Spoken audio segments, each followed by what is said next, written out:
You're listening to SM Media, the #1 place for exclusive content.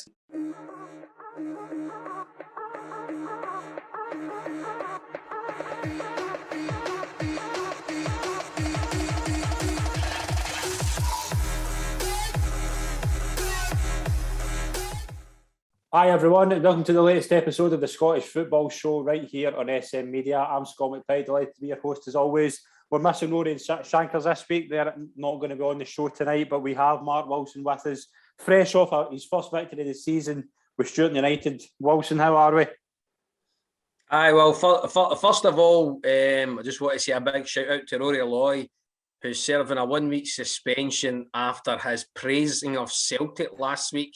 Scott couldn't quite handle that, so put him on a 1 week suspension. Shankers has went out in support of Scott, thinking it should have got a longer suspension. But I'll miss the boys, but I've got my favourite panellist on tonight, so I'm quite happy.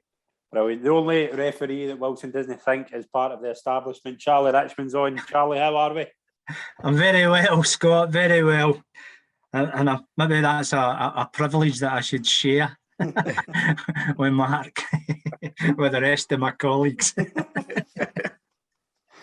Brilliant, but we're going to start the show. Obviously, we'll go through the results and all the top four leagues in the SPFL, and we'll take a look at some news over the week. But we'll start with some kind of sad news we've heard over the past few hours about the incident involving Kyogo Furuhashi. I'll just explain quickly what's happened for people that don't know. Basically, press release came out this afternoon from Rangers, basically saying they were looking into investigation which alleges that fans have been making racist abuse towards Celtic striker Kyogo Furuhashi. I've seen the video. I know a lot of people who'll be watching this will have seen the video. It doesn't look good, Wilson. It's just another example of ridiculous behaviour from certain people about just... Yes. Again, and we had this discussion when it was the incident with Glenn Kamara. You know, do you give these people the airtime because they don't deserve it? And do you talk about it? Do you sweep it under the carpet? Should we get into any in-depth discussion? If you don't discuss it, you'll be accused of being a Rangers supporter. If you go into great in-depth analysis about it, you'll be accused of being a Celtic supporter. But again, I thought a lot of these things had kind of moved on in the way society has. I know there's been issues with the whole Black Lives Matter thing recently and taking a knee and all that, but again, you can't have that level of abuse aimed at anybody, never mind who he plays for. And it's just sad that it's come to the surface again, and we've got to talk about it. Yeah, definitely. I'll just read a statement Rangers put out about half an hour ago. Our club spokesman has said, Rangers condemn all form of racism and discrimination. Those who indulge in such behaviour are not representatives of our club or the loyal support who have stood by us through thick and thin. Charlie, obviously this is something that's come up before, and Kyogo Furuhashi has been in this country a month, and already it's things like this are coming up. It is just sad that in 2021 we're still talking about things like this. Yeah, but the campaigns are going on. The media companies really need to start looking at themselves. Let's look inwards before we look outwards from these points. And I get it that you can make a fictitious account and then spite vile abuse and then go away with regards to that. Definitely, there's no place in society for any form of racial abuse or any other abuse, whatever the case may be. And I'm going to agree with Mark there. If you don't get airtime, you're seen as the other thing. But you don't want to spend a lot of time on it, and that's my personal opinion. I don't think somebody who sits behind a keyboard and trolls and does all that should get any respect. Yeah, definitely. Wilson, what is the next step? How can this be eradicated? Obviously, we hope and expect police prosecutions to be made. Hopefully, these people that have done this can receive lifetime bans. Hopefully, they never see a football park again. What do you think is the kind of logical steps to stop this from happening? Unfortunately, it's not going to stop. I don't think. It'll rear its ugly head every now and then, and despite the kind of efforts that Rangers as a football club and some of the supporters have put in with the everyone anyone campaigns and whatnot.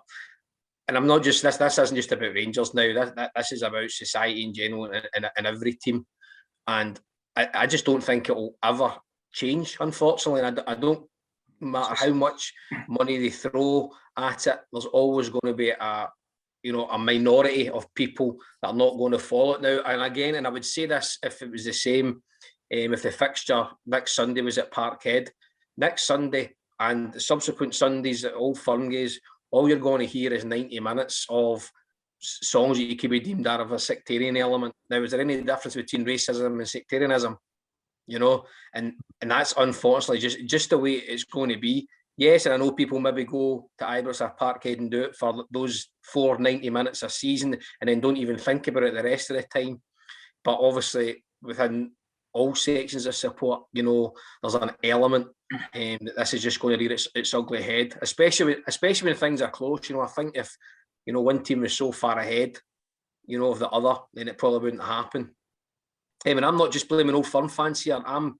I'm very uncomfortable. There's a song Kilmarnock supporters sing about Ayr United, which they're entitled to do.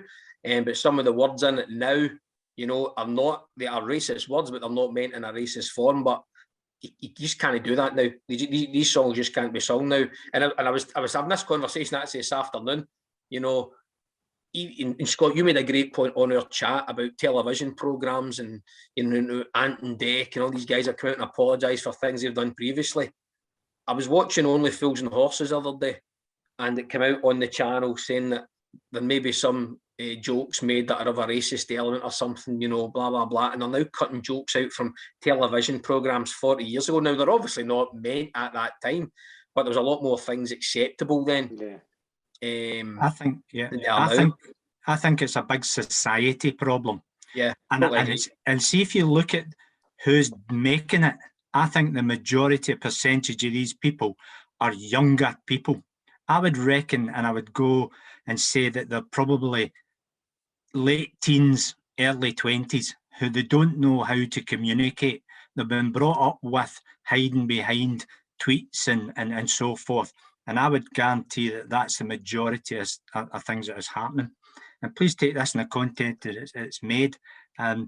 You should employ these people that phone you up and tell you you've got a problem with your internet connection in your computer, and you should get them to try and trace through the media platforms of who these people are. And for there, these scam callers that tell you, oh, you've got thingies in your computer, and you go up here and connect it and all that. You should try and get them to weed out who they are. But on a serious note, can the social media platforms make sure that you have to have the correct username, passwords, and absolutely. And if you're making up fictitious ones, I know it might be a wee bit hard to get it, and it doesn't go any further. Yeah, definitely. Sorry, Scott. I think we just have to be careful here. And although this is today's issue has been highlighted that it's Rangers supporters, unfortunately, this could be any supporters. I'm quite sure on any support. And any supporters versus. Now again, some can be seen as banter, etc. But let's not. And I should be the first. I know we have a great laugh on this channel, but this is at the moment Rangers supporters. This could be any club supporters that sing certain songs. I actually saw a good thing on Twitter today, and I'll quote it, where Kilmarnock fans sing Up to Their Knees in Air Blood. Dundee fans have a different word with Arab blood. Is that now unacceptable in society? I know that's what Dundee United have a kind of nickname or call themselves Arabs. Is that acceptable? Whereas we know the words to what the Rangers supporters sing. Now, you'd have thought, there's no difference there in this day and age. So let's just not be kid ourselves on that this is just an issue with Rangers supporters. That, as Charlie says, this is a societal issue, and it's just today that it's Rangers fans that have been caught or thing with it. And as I say, it's the club you feel sorry for, because I say the club are obviously trying to do things, with different things, but there's always that element within every support that's going to do something completely stupid. Yeah, definitely. It's just been a rather unsavoury incident. We hope, obviously, the proper investigations are made and prosecutions take place. But we'll move into the football that took place over the weekend. It was another great week. There was a lot of really good action. We'll start at Parkhead. Celtic a 6-0 win again against St Mirren. David Turnbull with a hat-trick, Leila Bada with a double, and Odsonne Edouard with the goals.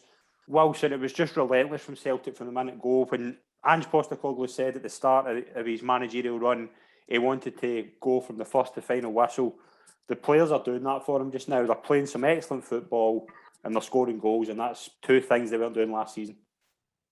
Yeah, and they're obviously buying into his way of thinking and the way he wants to play football. You saw that with the kind of resurgence of Tony Ralston and some other players, Ryan Christie, and it was actually a Rangers supporter that I saw again on social media said, "Look at the difference in Shane Duffy when he's actually coached, in comparison to what he was last year." Now, again, I don't think Neil Lennon's recent media interviews are covering him in any sort of glory either. What's your thoughts on that before we, I was keen to get your thoughts on that. Obviously, he came out and said about Edouard. What do you think he's doing there? Is it just to take the blame away from himself, or is it to... I think he'd just be better hiding that under a rock just now and not trying to rock the boat in any way. Obviously, Neil feels aggrieved at the way things ended, and to a certain extent, I can understand that. And I said this, back last October in that very first Old Firm game, those players had down tools.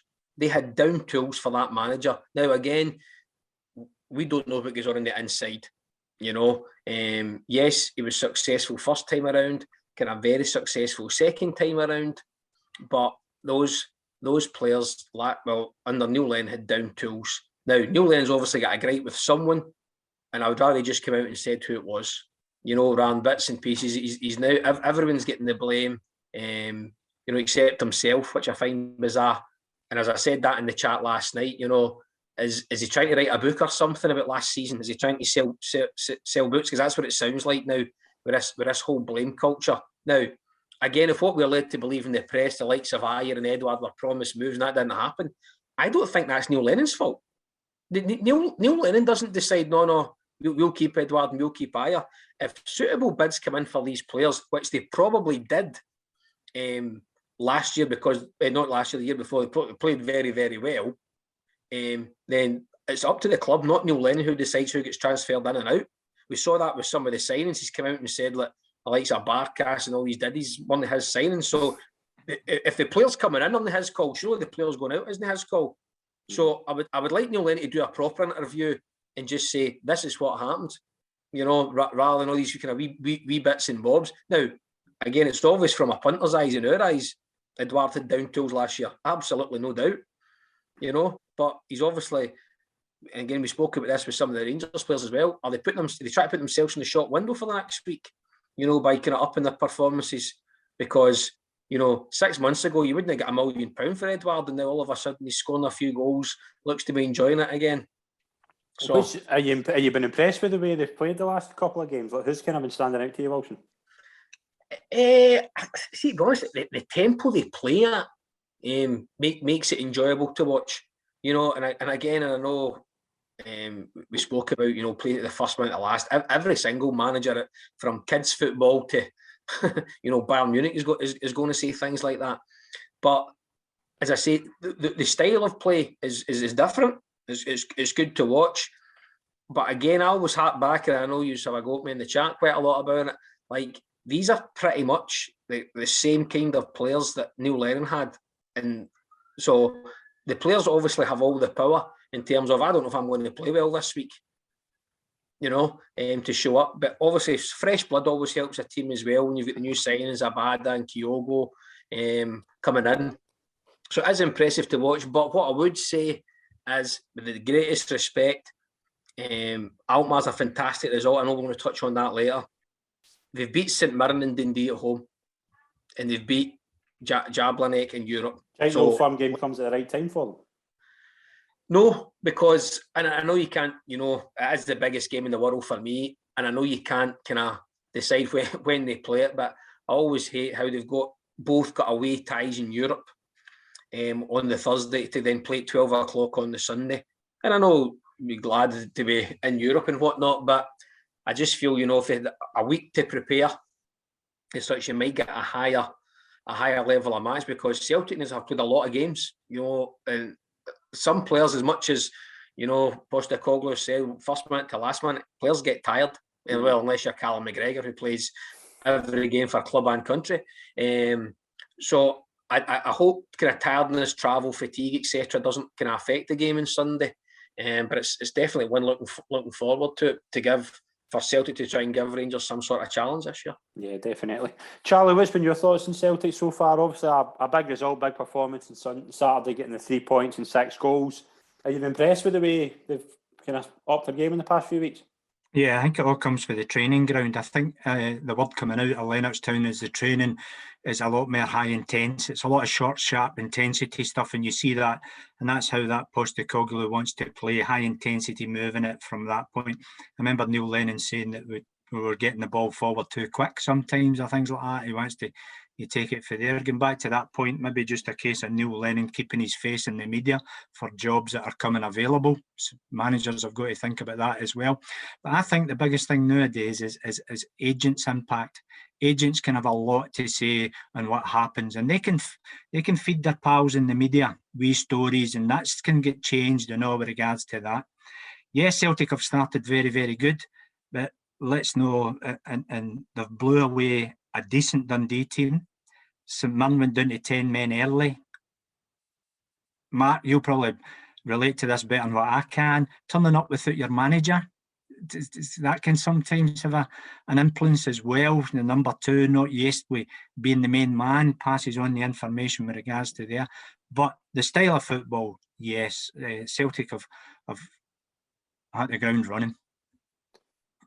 Charlie, we'll get Wilson's thoughts on this in a minute because I know he's keen to bring it up, but there was a red card obviously for Alan Power that we'll get your thoughts on, and obviously as well Ryan Christie's challenge. What was your thoughts on both challenges? Was Powers a straight red without doubt? Yeah, he's off the ground. As soon as, and this is what any advice to players nowadays, as soon as you leave the ground and you don't get the ball, I'll take that even out the road. The way you win the ball, as soon as you go off the ground, your minimum yellow card. And Power has went off the ground with a wide open scissor challenge, and he's high on the Celtic player's leg, and he's not played the ball. Mm-hmm. And that's part of the tick-off boxes for a referee to make a decision. Opportunity to play the ball. So I think Power is a red card, and Ryan Christie's is a yellow card. That's my views on those. Why do you think he didn't get a booking for that? Well, sometimes the potential are because he got the ball.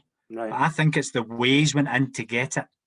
Sometimes when you see a player coming towards you in a manner, you just step out the road or you leave the ball and he touches the ball with regards to that side. So you look at it for that point. That's what I'd have been looking for those two type of challenges. Wilson, give us the response. Are you agreeing with the decision of Power's red card and Christie's no booking? 100% agree with what Charlie said in both counts, to be honest. But I think what Wally Collins doing there is I think he's letting Celtic away with a couple because he knows next week they're going to get absolutely nothing. And then when Celtic fans get to social media to complain about the 27 penalties that Madden awards at Ibrox next week for a home side, then they'll say, but Ryan Christie got away without a booking. So I think that's what I think. Bobby had obviously phoned Willie on the Friday night and said, let them off with a couple because I'll be absolutely putting them through the mill next week. We'll go into the other game on Saturday. Livingston 1, Motherwell 2. Motherwell came from behind to pick up their first win of the season. Goals from Morton, Grimshaw, cancelled out Alan Forrest's Livingston goal. Charlie, Motherwell obviously they played really well against Hibs and come up short, but it's been a decent start. First win of the season. That'll be a big result going to Livingston and getting a victory. Yes, yeah, particularly on the Astro pitch as well for that point. Tony Watt again will be an important player for him, banging in the goals, trying to be the kind of top goal scorer with regards to there. Did Motherwell play great football? No, particularly for that side. So sometimes the old smash and grab. When you're down 1-0, can we get the 3 points out of it? They managed to get it for there. Motherwell will probably be up the top of the bottom 6 for that side. Whereas Livingston, I think Livingston will struggle. I think how can I be as kind to Mr. Martindale, but I think his bubble's burst. He started off great, and all of a sudden he's just in the downward slope, and he's now reaching into the buckets of reserves to see how he can turn the team round about. I thought that okay, they took the lead, but they didn't then go on and try and dominate the way that Livingston normally play. Loss of players, I get it, but I think Livingston will be, if not in the relegation spot, they'll certainly be in the playoff spot. Wilson, what was your thoughts in the game yesterday between Motherwell and Livingston? Are you kind of worried for Livingston picking up 3 straight defeats so far to start the season? Aye, I was worried about Livingston, from the start of the season. Again, these are the games that they would be looking at. As I say, I don't think Motherwell are any great cop this year either. That means they'll probably win the treble now, right enough, I've said that. But as I say, I agree with Charlie again. His analysis is spot on. Livingston looked decent till they scored. Then all of a sudden they just kind of thought, right, we'll take a 1-0, and they sat back a wee bit and let guys like Watt, etc., run at them. And as I say, it was a bit of a scrappy goal, and there seems to be a kind of mistake in the Livingston goalie. I felt we should have done better for the second goal. But again, that even at this early stage in the season, I think you could class that one as a 6-pointer. But as I say, Livingston are starting to struggle a wee bit. Yeah, definitely. We'll move into today's games. There's 4 took place today. Dundee 2, Hibs 2. Kevin Nisbet was missing. Wilson, do you think he could be one of the players that could be heading elsewhere? Well, I saw rumours it was Nisbet and a few quid. Griffiths and a few quid for Nisbet to Celtic. No, I don't read into it. I think the only way I think it would happen was come a couple of hours before the transfer window closes. That and Edouard goes, then the Nisbet bid, and I think Celtic in that situation could possibly end up paying over the odds for him, just to get another striker in the door. That's the only way I really see that happening, to be honest. I still think Lee Griffiths is a better player than Kevin Nisbet. And if I was Postecoglou, I'd be trying to get Lee Griffiths back in the straight and narrow and get his head in the game, rather than chucking £2-3 million at Hibs for Nisbet, to be honest. Charlie, what's your thoughts on the Kevin Nisbet situation? I saw you again, it's a speculation story, and this is where you've got to try and find out where these come from. He's obviously ill, and Jack Ross has said that, and Jack Ross is probably one of the most honest managers in the game. And for that, sometimes managers deflect the question quite well, but Jack's up there in front, and he's out, and that's it for there. Yeah, the only thing I could see in meriting in that is what Mark said. If a striker from Celtic or Rangers go out the door, and it'll be a quick turnaround from another striker from another Premiership club with regards to there. What will Nisbet bring to Celtic at the moment? And Edouard's still his head might not be in the game, but he's still a striker. He's still a goal scorer with regards to that. And the young boy has hit the ground running with that, banging in the goals, his movement, etc. So Postecoglou, he's got to set it up with regards to there. So sometimes there's just no room. You think he would suit Celtic style of play, like Nisbet, compared to, like, if you, as you say about Furuhashi, you can see kind of sometimes if they're playing with Furuhashi, they can play with maybe a false 9. Do you think Nisbet could do that job? Because Nisbet seems to be a penalty. No, I don't think I think Nisbet's probably a penalty box striker from there, whereas Celtic are playing with high tempo, and there's a lot of movement in the final third nowadays with regards to that, whereas I think Nisbet's just maybe a standalone target man from there. I don't see him fitting into Postecoglou's. I think though, maybe if there was, kind of chance that he was going to sign it, there needs to be that plan B as well. I always think, if plan A is not working, you need a different plan. So let's chuck it up to the big boy in the box, because Celtic do tend to get a lot of crosses into the box as well. Now, again, the fantastic movement you get from Edouard and Kyogo at the moment, but sometimes when you're up against it, you're maybe playing against a team of equal ability that can pass the ball about as well. Sometimes you need to change it. You know, Chris Sutton and John Hartson scored a lot of goals for Celtic, but I tell you, a lot of them are headers. Aye. You know, so sometimes you need a bit of plan B as well. Now, I'm not saying he wouldn't be a great sign. I just think Lee Griffiths is a better player than him. But one of the players at Celtic, they knew, who's, you were talking about Christie turning a leaf. Look at Rogic now. For there, with regards to that, him coming in, he's a different. Still only plays an hour every week though. But he's still a major contribution in that hour, and he's a big boy. You could put him up and look at it. The issue is that when Hartson and Sutton played up there, they were that was Martin O'Neill's philosophy. Every player in that team was about 6 foot, and you had Henrik Larsson down the running. With regards to that, I don't think that's Postecoglou's style. I think he wants to play through the gaps, through the lines, get it wide, and in the box for finishing front post runs, etc., etc. Yeah, definitely. I don't think this bit's a is on his radar. I think Postecoglou's more interested in other players far and wide. Yeah, there's talk of the Eredivisie top goal scorer that could make movement in the next couple of days, and there's also talk about a couple of other strikers. But I think they're more if Edouard goes, isn't they, Wilson? Like that's we do think he's going to go, don't we? Like yeah, I think he will. But again, I don't think they'll get what they probably want for him, to be honest. But obviously, Celtic have to have someone in place that's ready to come in. You know, hours after Edouard leaves. And as I say, I hope it's not one of these ones that comes to 11:30 in the Sunday night or the Monday night, whatever it is. Yeah. Before the transfer window closes, and as I say, then you start to pay over the odds for players that you're thinking, you know, and that's maybe Hibs' game. Hibs are maybe saying, well, if Celtic, the later this goes on, they could chuck $4 million at us for Nisbet, whereas is he worth that? Did that not happen before between Hibs and Celtic? Who was it? Was it not a certain Mr. Scott Brown? But he was worth every penny. He's talking about, man, 150 trophies that guy's won. They paid 150 million for him at the time. But the time scale it was done with regards to for there. Yeah. And I think they missed out on Kevin Thompson because he went to Rangers. Yeah, there was a bit as well. That Hibs team with 8 players was a phenomenal team. See if they'd have kept together for another season. Gary Caldwell, etc. Yeah, definitely. Yeah. Definitely. But the current Hibs team got a point away to Dundee. Cummings gave Dundee the lead, and then Boyle and Porteous brought it back for Hibs before McGowan scored a late equaliser.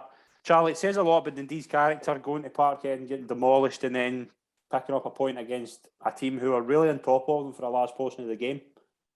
Yes, yeah.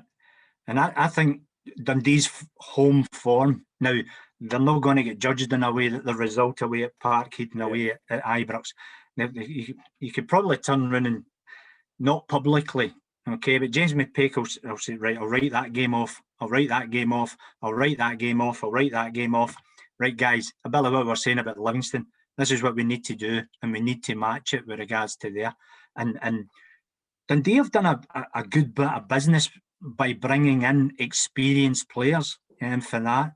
Cummins will get them a lot of goals. Charlie Adams drives them through, with regards to there, and the boy that scored at the end there, the old head, McGowan for there. So I think Dundee will be in the bottom 6, but they'll be the top end of the bottom 6, and they'll keep getting results at home because they're a decent team to watch as well. Can they play attractive football as well? And they'll go and pick up points away as well. Yeah. Well, so what was your thoughts on Dundee Hibs 2-2? Big point for Dundee. Yeah, I actually watched the first half today. It just appeared at 12 o'clock. I thought I was sit and watch. I actually started well. Dundee started really well. But again, I think I was going to ask Charlie on the penalty decision. No, a penalty. It's a free kick outside the box. Aye, but it doesn't carry on. I'm going to argue the point here, Charlie, and keep me correct. Was the referee thinking that Jamie Murphy was still at Rangers, and that's why he gave the penalty? Is that possibly? Did he think? He thought, oh, there's Jamie Murphy getting a wee nudge. I better maybe give a penalty here. And then he realised, wait a minute, they're wearing green and white, and he plays for Hibs, so he tried to rescind it. That's what I thought at the time. Certainly, anyway. But I was actually again, only the first half I watched. It was actually not a bad game to watch, and Paul McGill's celebration for the equaliser was class. Absolutely. He broke his leg, didn't he? He slipped. But I hate when they get booked for that. But I appreciate that's a law. But yeah, I think it's I think it maybe shows you how close it might be from the Old Firm down. Now again, I had my doubts at the start of the season about Celtic with so many players, etc., and they were the challengers. And I thought there could be a wee surprise this year. But as it looks at the moment, you know, again, out with, I think, like Livingston, Ross County, St Mirren had a terrible start. Dundee, I don't think, you know, third to seventh is hard to predict. But again, I think missed a few players today. Sorry. Yeah, I think both managers. I think Dundee had a couple of COVID cases as well. Yeah. I think both managers felt they could have won the game. So maybe a draw is a fair result. Yeah, definitely. But we'll move on to two teams who could be up the top half of the season. They're both unbeaten after 3 games so far. Hearts won, Aberdeen won. Boyce gave Hearts a lead through a penalty before Funzo Ojo equalised. Did anybody see the kit fiasco before the game? No, what happened? Yeah, did Aberdeen have to wear last year's third kit? Aberdeen had to wear last year's third kit because the maroon clashed with the red and white. And the other alternative could have been Aberdeen wearing Hearts away strip from this season, but they reached the decision to wear the Aberdeen strip from this. I thought Aberdeen's away strip was all white though. I don't know. I think I'm quite shocked to find out about that, because the communication between the clubs in the week prior, Wednesday being the latest, and the referees copied into in the email of what you're wearing, what you're wearing. Mm-hmm. So I'm surprised that they've turned up in any way, shape or form with colour clashes. The only thing that clashes nowadays is the goalkeepers aspects. I'm a bit surprised about that. Yeah, it was a fiasco at the start of the game, and there was the talk. Nothing surprises you with those referees, Charlie. Come on. See, the thing that surprises me, surely there would have been an uproar if Aberdeen had went out with Hearts a week at 100%. Because I'll tell you a true story. I was involved in a game. Clydebank played at Morton. Clydebank played their home games at Morton one season, and they were playing against St Mirren. Now, Clydebank were the home team playing in red and white. Mm-hmm. And St Mirren turned up with their away team strip, which was red and white. St Mirren had to wear Morton's tartan strip, and they ran out to, and I heard the St Mirren supporters. The Buchanan's Toffees was the sponsor. That was I heard it. Gee, right for 90 minutes, constant. The manager of St Mirren at the time he was a manager at Alloa. And then he went to St Mirren. He was a school teacher. Max Christie? No. Hendry. Tom Hendry.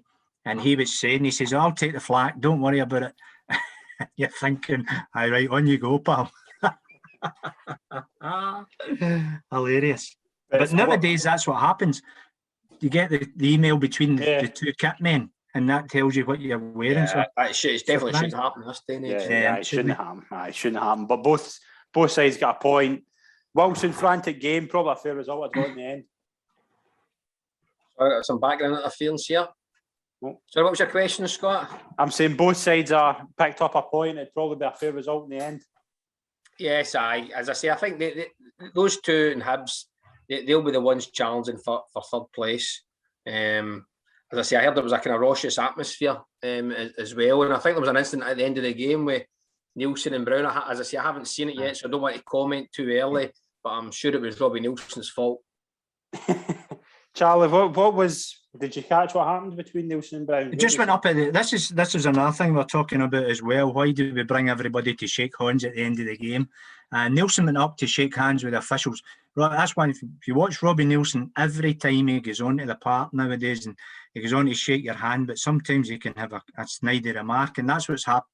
Him and Scott Brown have obviously had snidey remarks between them, and it's just flared up. And then Bobby Maddens went in and stepped him for there, and he's just grabbed Robbie Nielsen, run about the waist and ushered him right off the park and right up the tunnel. And you actually see him going up the tunnel, and you can see him saying, look, calm down, don't cause me any problems. And he pats him in the shoulder and gets away out the road. for there. So that was it. It was a bit of handbag stuff for there. But reading Bobby's whispered into his ear, "I've got a spare for next Sunday if you want it." But all going thing there, Aberdeen were disappointed with a point. They thought they should maybe have scored a second goal in the second half. They thought they were more dominant for that. But again, it shows you Stephen Glass going in there, rallying the troops and saying to yourself, right, we're coming away from Tynecastle disappointed we've picked up a point. Yeah, definitely. But we'll move into one of the other games as well. Dundee United picked up a big 1-0 away victory against the League Cup and Scottish Cup winner St Johnstone. Peter Pawlett had an interesting day, scored the winning goal and then got sent off. Was it for diving, Charlie? Was it the celebration then diving he got sent off for? Yeah, he got cautioned for the celebration. And this is one thing you've got to watch as players. There's the sterile area is the track, but see, as soon as you involve in fans, you're into the subject of the and it's a crowd safety issue, and that's why he's cautioned, because it's his own fans. People would argue, why is he getting cautioned for getting into his own fans? But it's the surge, and the majority of people in the front row of terracins nowadays are the younger kids, so that's why it was for there. But if there's any bit of advice I could give Don Robertson, was he should have been cautioned in his next tackle, and then there would have been absolutely no qualms about being ordered off for the second cautionable offence. But because he lets that go, and then Callum Davison does touch him, but is it enough contact to bring him down? And the way Peter Pawlett goes down puts doubt in mind that Don Robertson saying that looked so unnatural. And that's why you get cautioned for the simulation. But if Don had just gave it the second yellow card for the previous tackle, which was about 30 seconds, a minute earlier, it wouldn't have caused any qualms. So managing the game sometimes comes into it. Yeah, definitely. Wilson, it's a hard-fought result for Dundee United, picking up a victory. There was one player that really impressed me, Dylan Levitt, who's on loan from Man United. Looks a tidy player, but it's a good result for Dundee United. Yes, as I say, I think we thought they would struggle this year. I know I certainly did. But again, it comes down to, they beat Rangers, so there's a wee bit of buzz about the place. And they're thinking we're actually not as bad as we think we are. And they've kind of upped it again. Whereas St Johnstone, are getting a wee bit flat now because they're not used to playing so many games. I know they had great cup runs last year, but this early in the season, and again, taking into account travelling and all that, these players won't be used to that. And I kind of sometimes wonder, is that a kind of expected result, today with the European exertions? There's another European game coming up this week as well. So maybe I was right about Callum Davis all along, Scott. Maybe this is what's happening here. He's maybe in a downward spiral now. Yeah, definitely. Could well be. It's a big ask. It's a big ask to repeat that, yeah. For a small squad, yeah, it's a bit as. But it's also a big ask, and having personal experience, it's to go into Europe and concentrate and do your best for an important game, and then come back into the country, trying to get into the recovery side of things, because this sports science is taking over, and it's all about resting and getting it done for there and bringing it in. For the final whistle on the Thursday night St Johnstone played, until the start of the game, it'd be amazing the amount of time Callum Davison would have working with his players because of the rest and recovery and go on for there. And St Johnstone don't have a big squad. So if you're playing the same players all the time, particularly in this, because their pre-season would have been cut short because of getting into the qualifiers. So it's a big ask for St Johnstone. So see, while St Johnstone are still progressing in Europe, you'll see a wee dip in their league form. But see, don't take this the wrong way, but see, once they go out of Europe, then they'll start to climb and do well for that. Yeah. Rangers got a win on the board, a 4-2 victory at Dingwall against Ross County. Goals from Maribo, goals from Morelos and Arfield sealed the 3 points. Charlie, Rangers going forward today, they look terrific, but they've still got that wee defensive weakness that we've seen at the start of the season. They've lost 3 goals in 3 games in the league this season. It took them 9 games last season to lose 3 goals. Could that be their weakness, potentially? Yes. does Stephen Gerrard know who his best two centre-back pairings are? Yeah, that's... Because do you think that's the thought of the two games that's coming up? Yeah, it could well be. He could be looking at who's going to do Goldson, who's going to be my partner for Goldson. Because when you look at the Malmo game, 2 goals within 10 minutes, then the return leg, 2 goals within 10 minutes, and it was different centre half pairings with regards to that as well. So at the moment, as much as Taverner has a shoe on, and then Bassey come in, didn't do magnificently well, but you would normally associate Barisic with that position. So as much as the wing backs are shoehorned in, and if you put somebody into a back four, they can cause a lot of problems rather than harmonise it. So they'll be on the defensive training ground to try and nullify that. But again, when they were playing well last season, it was still the defensive aspect was a wee bit under question. Getting into the Old Firm game, they'll want to tighten that right up. And as much as Celtic's defensive is a problem as well, so it might be a game where defences are not on top next weekend. Yeah, definitely. Wilson, it's looking a really tasty clash next Sunday with both sides scoring goals, and both sides have deficiencies to make mistakes at the back. Both sides will be going full of confidence after a win, 2 wins like that this weekend. Yeah, but then they could have mixed results in Europe come Thursday. How big is Europe before? How big is that European? Was it the European games for both clubs? Well, to be honest, I kind of put them on the back burner. As I said, I wasn't confident at the start of the season. With a new manager who was untried and untested, bringing in guys that, let's be honest, none of us had heard of, apart from maybe Joe Hart. And you're thinking it's maybe 2 players this week, 2 players the following week. There's rumours every week about who they're going to sign, who they're not going to sign. And I thought it'd be a bit of a jigsaw, and it would just take time to, set the puzzle up. But they've done remarkably well, Celtic, and after can get put out of the Champions League. Rangers again will be disappointed in the Champions League exit, but I just think I felt the difference last year. Now I know Rangers were well on top last year, but the difference last year, was Alan McGregor. So those defensive discrepancies at Rangers last year were still there. It's just it couldn't be exploited because of how good a season or how good a goalkeeper in general Alan McGregor is.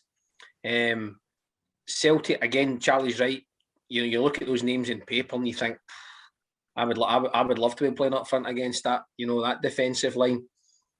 So it could be in. It could be in for a 5 each game in terms of current performances. I didn't know that stat about how many goals Rangers had conceded either. So it will be interesting from that point of view. But as usual, I think the referee will have the final saying who he wants to win. And is Ballon, is he going to play basketball next week like he did today that went unpunished? Have you seen that highlight? Yeah, I saw that. I thought I couldn't see the free kick that Davy Monroe had given for that at the front post. It was like a spike in volleyball, Charlie. Right, that doesn't mean to say that it wasn't one there, but I thought, they were lucky to get away. I'd need to really scrutinise, but I never saw a free kick at the front post of which Davy Monroe go. But Balogun, handball. Bassey's was a handball as well for there. Joe Aribo's goal was a fantastic, terrific goal. He's a fantastic player. If you play him further that forward, ensures your invite on next week, Charlie. That's for you're on. Praise Rangers, well done. But you've. I saw that we won. I haven't seen the highlights, but it's a terrific take. It's a terrific finish. It's just a. I'm no doubting that. And again, he brought on Arfield, and Arfield scored as well. Yeah, front running. Do you think? Scott, you're probably best placed to answer this. What do you think the midfield three will be for Rangers come Sunday? Not Thursday. I think it'll be probably Davis, Kamara and Aribo. And what do you think it'll be in Thursday, the same three? Yeah, well, obviously Kamara. I think Kamara's suspended, so I would imagine probably Luncheon will be suspended as well, so it would probably be Davis, Arfield and Aribo. But again... Is there 2 90 minutes in Scott Arfield in the nicest possible way? That's the thing as well, and You're probably. He's just coming back. How far away is Ryan Jack? Is he I really? think he's a few weeks. I think he's a few weeks away. Out, obviously from the Euros, you know. Yeah, I don't know. I mean, that's the thing. Like, do you go with the team, the best players in the team, or do you go with the team that's in the best form? Because left back's an interesting position. Like, Barisi's not in the squad today, or is he out? I think he is injured. I think, to be fair to him, he has been injured. So he wasn't in the squad. I was like, wow. But if Barisic is fit, I think he's a far better player than Calvin Bassey. I know Bassey's still young and will improve leaps and bounds, but do you bring, if Barisic is ready to play, do you bring Barisic in for a game like that, or do you keep going with Bassey, who's done pretty well, hasn't done much wrong, obviously gave away the penalty today, but going forward he's looked pretty good. Who do you play? I think you always start with your strongest 11 or your best 11. That's what I think as well. And try and limit the changes. But see if it's very difficult. But Rangers go up 4-2. There wasn't a great lot of time, but get the boys after. When you try and make the game safe, then you get the players off to get rested. Don't change 7 and 5 and 6 and 7 players at once, because that disrupts everything. It's better to try and start with the strongest team and get the job done, and then rest the boys and bring the other guys on to keep them to try and hit the ground running. Because for me, I think this week in Europe is a big financial hit for both clubs if they don't make it through, because you're ending up something like £500,000 a win in the group stage, and if you qualify through, you're like £10 million or something. It's to both those clubs, it's a lot of money. Yeah, Charlie, if you were a Celtic or Rangers supporter, Charlie, would you sacrifice a defeat on Thursday to win on Sunday? No, because if you lose on Thursday, you're out. Your European thingy's over. If you're in the Conference League, you're in there. But come on, and this is one of my pet hates. Stuart are in that as well. And we start off at, and this is no slanting anybody, but you can start off in the Champions League, you can then get parachuted into the Europa League, and then you can get parachuted into the Conference League. That's no fair. Yeah, you get beat, you're out. It's like starting off in the Scottish Cup. You then get parachuted into the Scottish Junior Cup, and then you get parachuted into the Scottish Amateur Cup. Yeah, for me, if I was a Rangers and Celtic supporter, which I am not, Thursday night's the result. Sunday, whatever happens on Sunday, there's still time to recover from. Yeah, I agree with that. I do think that if you were a Rangers and Celtic fan, the biggest games on Sunday, I think that's no debate. But again, the financial benefit's big to both clubs. But we'll get into the Championship now. I want to just bring Wilson in on this. The real reason why Rory Loy isn't here is because of the impact he had at Starts Park on Friday night. One game he goes to, and the exactly.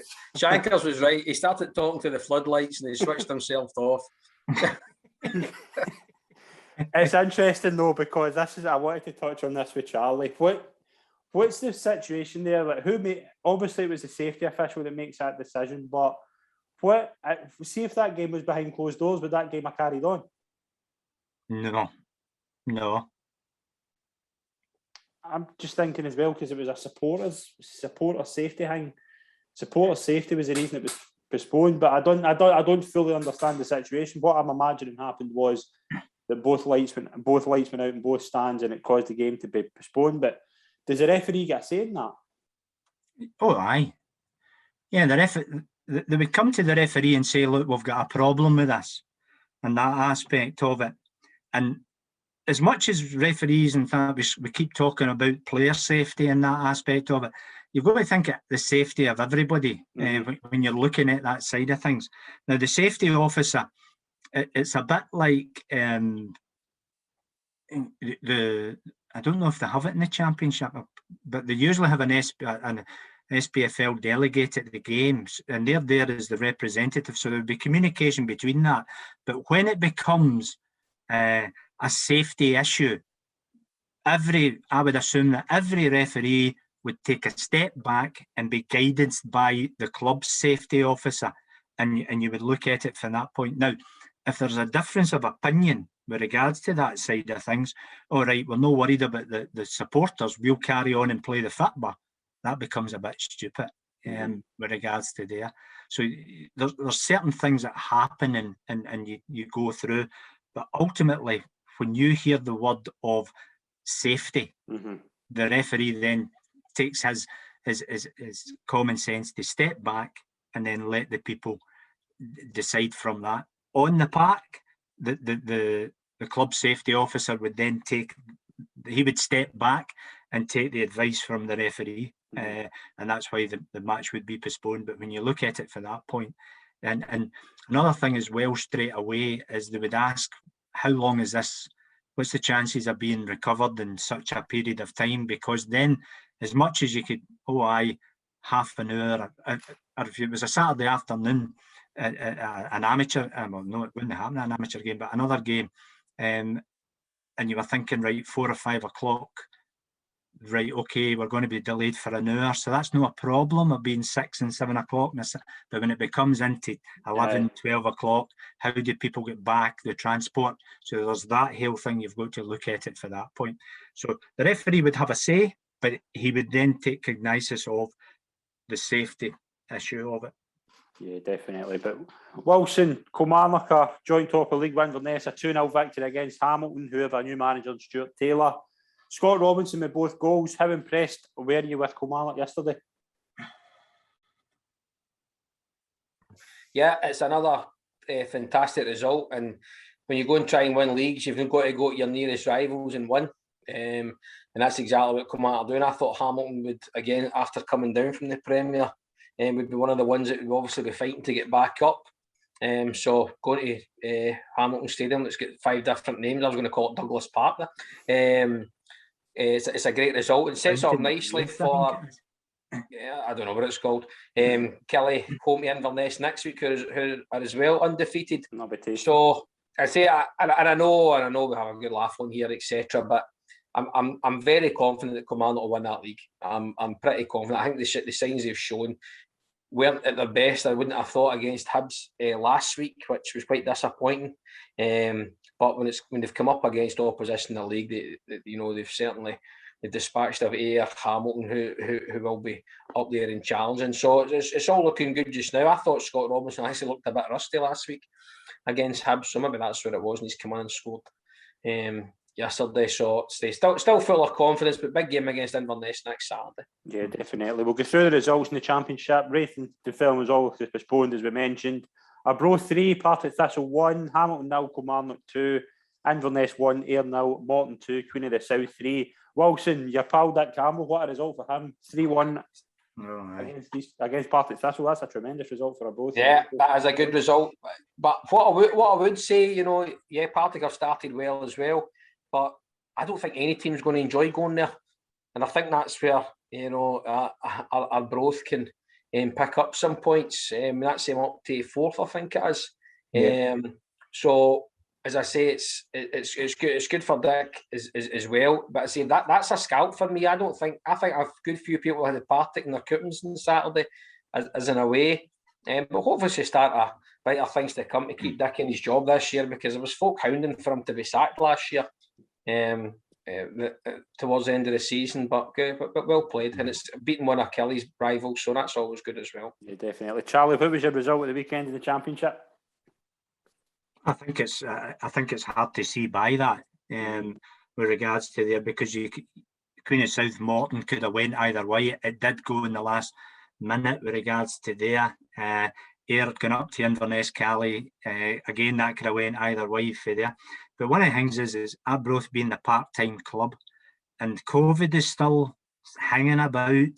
So let's hope that Dick can keep it safe and he can keep his players fit, healthy, and have a right good run at it. Because you're right, Mark, going up to Arbroath and even a Saturday, never mind midweek, on that park, and teams will know like going there, and Dick knows how he plays. You know how his team plays, and they stick to that. You talk about plan B, but sometimes he just goes make plan A better, mate, for there.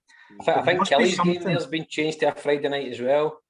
Yeah, Kelly's game, is it? Friday night for the television. So Hopefully the lights good. I just going back to the Kilmarnock Hamilton game with regards to there must be something in the background when Brian Rice decides to leave, no telling anybody or anything. He's just, that's me. I'm up and away. Especially at the start of the season.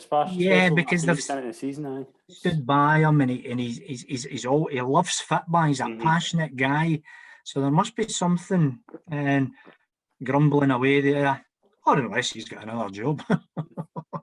Possibly. Yeah, unless he's gone somewhere else. League One.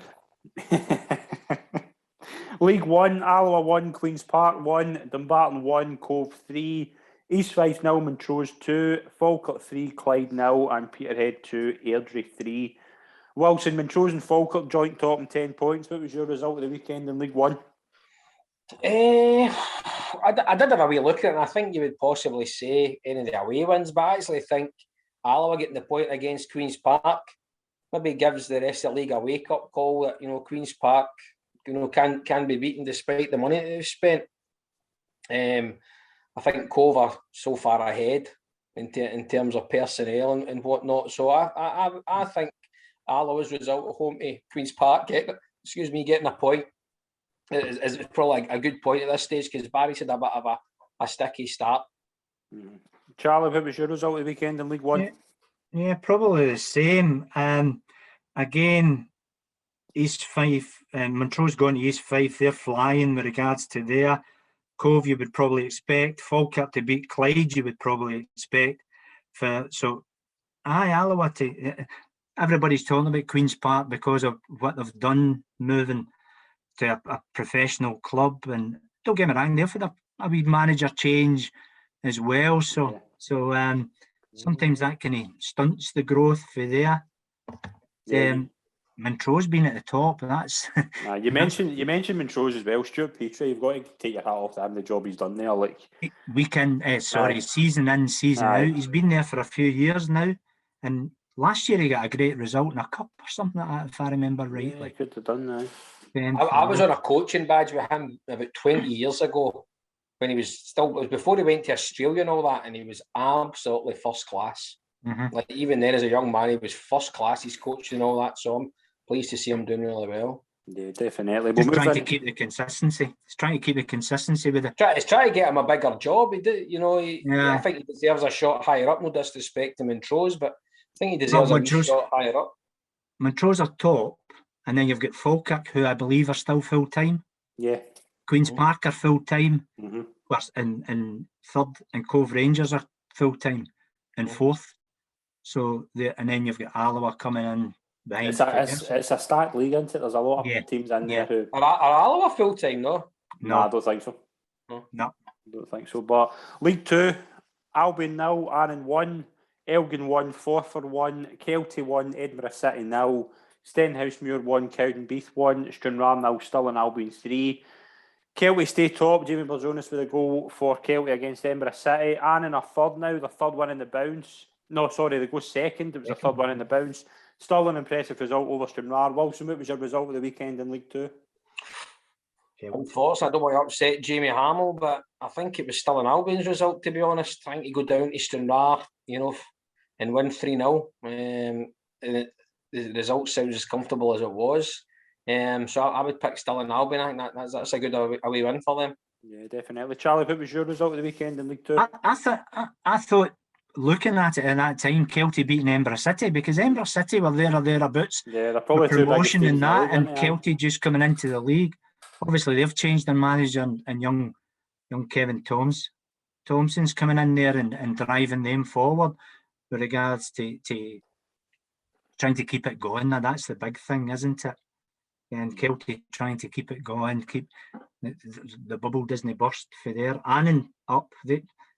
I don't remember rightly. They all got a thumping half of somebody in that Premier Sports Cup or something down there for there. But Stranraer are down the bottom, Mark. And Jamie will I know, but I just always feel, going down there. So it's an absolute jaunt down there. And you've got to remember that.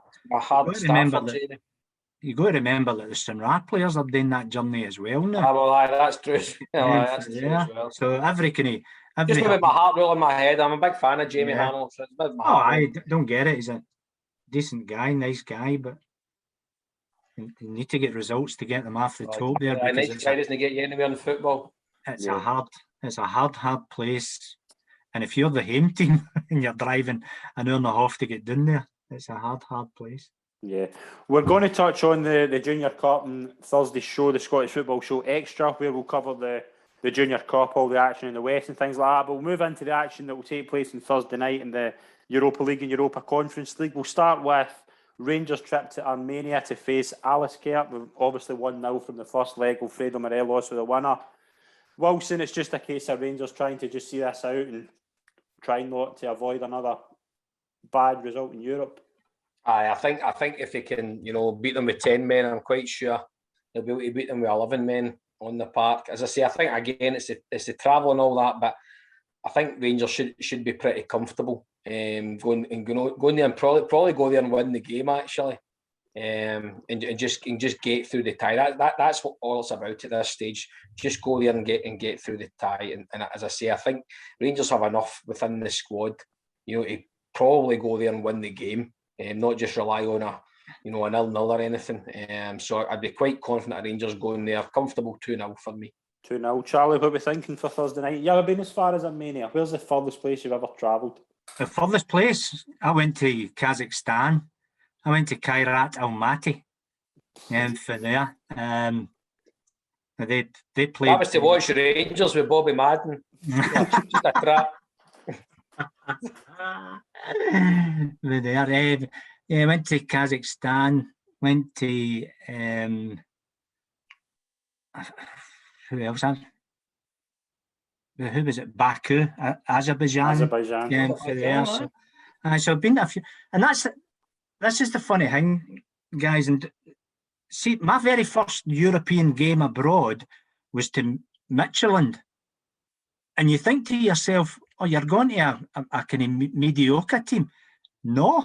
See, when you see teams in new, because of where you've been and what you've done, there's no easy games in Europe. I know that sounds a cliche, but there isn't easy games, because there a couple of seasons ago, Midtjylland are in the Champions League group stages, and then it for there. So, where else? I went to Bosnia. That wasn't far away. I went there twice. Went to Sarajevo twice, back to back. Just got there, done an under-21 game, and within 3 days I was back. For there. Went to Qatar a few times as well. Tunisia, Hong Kong. I've been a few places for there. Brilliant. What's your thoughts for Rangers game against Alaskirk? No, they need to up the performance, don't they? Because they were absolutely dreadful on Thursday night. Dreadful. And going into the away for him, your defence, your tactics, your setup needs to be spot on. And 2 goals. You need, obviously, with the away goals been taken away now, it takes a wee bit of pressure off the kind of home leg from you if the team, and it's no as emphatic if you score away for him for that side. So Rangers, the performance, I think they need to go there and they need to perform. If they play well and win 1-0, I think everybody would be happy with that. But I think the performance in this case, they're up 1-0. So as long as they don't lose the game, but the performance is as important as the result. Yeah, I think if you said to Steven Gerrard, you'll go through to the group stages and you won't pick up any injuries, I think he would take it now. So, and if that's a 1-0 result, I'll take that. Even a 0-0, even a draw, just get back to Ibrox and focus on Sunday. I think that'll be the big thing for Rangers. I don't know, what's the park like? Do we know anything about? Because you saw what Aberdeen played. Do you think the opposition will take comfort? I mean, again, I can't really comment. I didn't watch the game, but do you think Alaskirk will take comfort at how poor Rangers were at Ibrox? Possibly. Possibly. They'll look at that, and that's why. Chances, that's why they'll need to up the performance. For there. It's always a cliche, isn't it? First 10 minutes, first 10, 15 minutes, you batter a goal in there as the away team, and you double your aggregate score. As I touched on earlier on the show, I think that's possibly, it could be the danger for both Celtic and Rangers going to extra time, possibly penalties, because the scores aren't, it's not, the ties aren't over in any of these games, so, it's feasible that Alkmaar can win 2-0 and feasible that Alaskirk can win 1-0 and it goes to extra time and it adds to everything. So. Yeah, definitely. Definitely. We'll move into Celtic. They face a trip to Alkmaar. They're obviously a fantastic 2-0 victory in the first leg through Furuhashi and Forest. Wilson, Alkmaar are a really good side, but Celtic, just if they can get out of there and book their place in the group stages, they'll take that. Yeah, and it's exactly as Charlie says, you don't concede early. My worry is the kind of open way Celtic play, better teams will be able to exploit that. And with Celtic's probably weakest part of the team is their defence, then it could be a worry. But as I say, Celtic, I always felt, even last year, Celtic are a team that thrive with their own supporters there. So that's where I think it might be quite difficult for them. Is he going to change and shut up shop? I don't think that's his style, So the openness, and I think Alkmaar definitely have the potential to exploit this. This is a massive game. But again, as I say, he could lose. He could lose and go out the tie, on Thursday and win on Sunday. Then, kind of all's forgiven as such. But tough tie. So I would go maybe 2-1 Alkmaar, but Celtic maybe to sneak through. Yeah, Charlie, what are we thinking for Alkmaar Celtic? I think it'll be similar to the first leg. I think Celtic will go out there and really go for it and do what they have to do, and see if they get 1 goal, 2 goals, then they'll take their foot off the pedal and slow down and then start to rest players and that side of things. But I think they'll go bang, bang, bang, and I can see another 2-0 victory, 4-0 in aggregate. Again, as I said earlier, I contradict myself here. They are vulnerable defensive wise, but I think, and it'll be interesting to see at the end of the season, but I think Joe Hart will be one of the better signings for Celtic for the season. And with him in there, they'll not concede as many goals on their travels. Yeah, I think as well, once they got, as you say, once they got a settled back four and a back four that they preferred, obviously they brought in the right back. Do you still think Wilson Greg Taylor's good enough to be the full-time Celtic left back?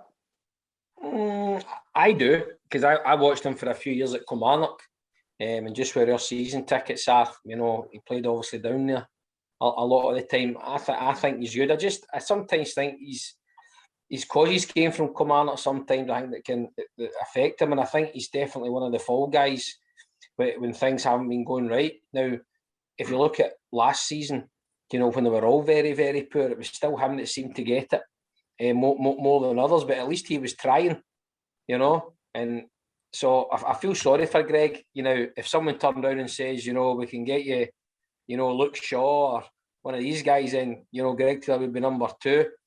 I think at the moment, I think he's good enough to be Celtic's left back.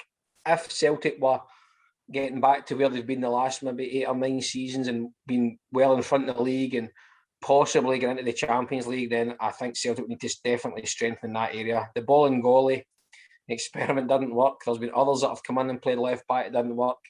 Whereas I think Greg's, consistent, and I think playing with better players and playing in a winning team certainly helps his confidence. But if someone, I said this last week, I'm sure Charlie tuned in and listened. When you look at Rangers with Tavernier and Barisic, their subs in effect are their second choices, Bassett and Patterson, who would arguably be first choice at every other SPL team, including Celtic.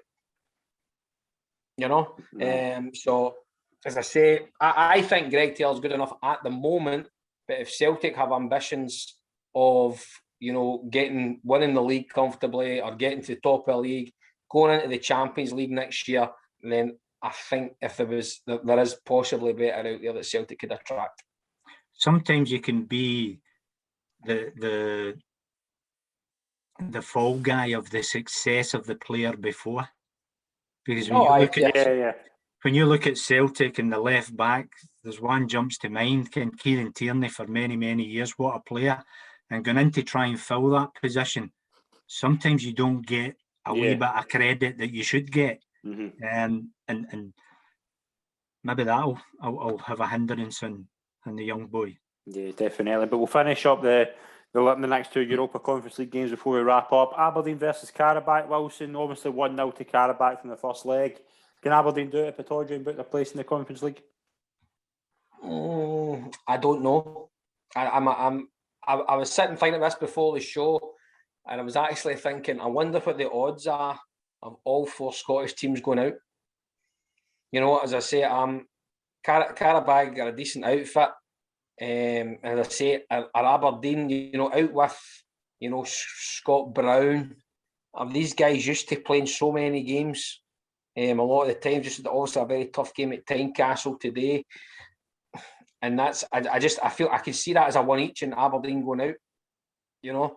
And as I say, I have the same kind of fear for St Johnstone as well. Now, again, you're looking at it on paper and thinking, Celtic and Rangers could comfortably go through, but with performances recently, you know, and the results of the first legs, that it is tough.